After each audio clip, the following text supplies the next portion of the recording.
The show begins between 38 to 28 hours before the massacre, and each chapter follows one of the main quartet of characters.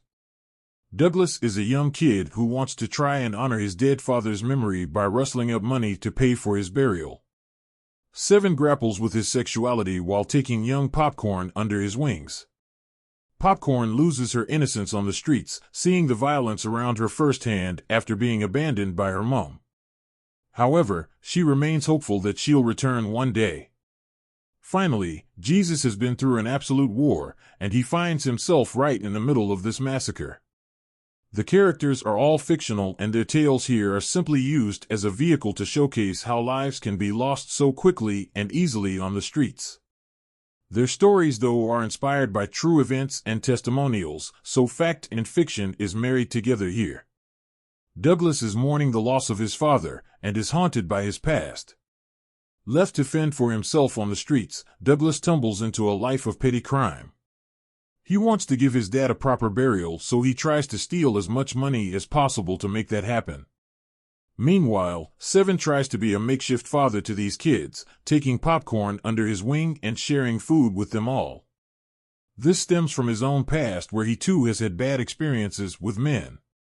This time coming from his father, who reprimanded him for being gay and beat him as a kid. Later, Seven ends up in a cab where his father is. At this point, he's come to accept his own sexuality and can stand up for himself.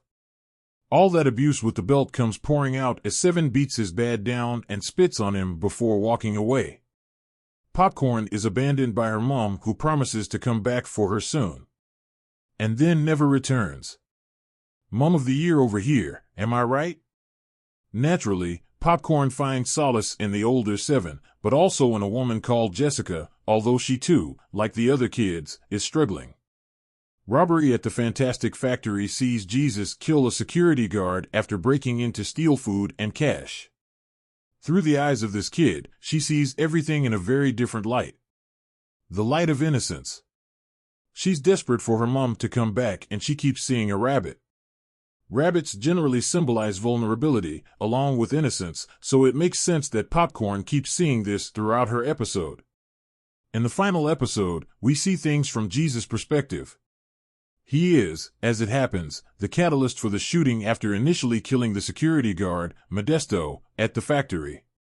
Jesus is fiercely loyal to his friends, and he also has history with Modesto.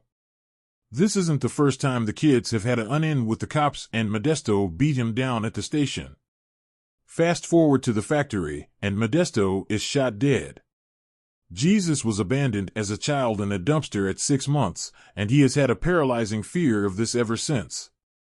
Jesus is given some encouraging words by the priest at the church, though, showing him a rare bout of kindness. He offers the kid a shower upstairs. However, Jesus' hatred and resentment runs deep. He throws stones at the police car that afternoon and then runs off with Jessica before things can get heated. Jesus is up at the top of the bell tower, clutching a crown he's stolen from the cabinet when the shootings take place.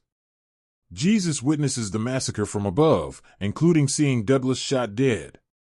Seven sacrifices himself to save Popcorn, and before Jessica can die, Jesus rings the bell and saves her life, spooking the shooters into hightailing it away. Jesus runs over and sits with Popcorn after breaking out the church by smashing the window.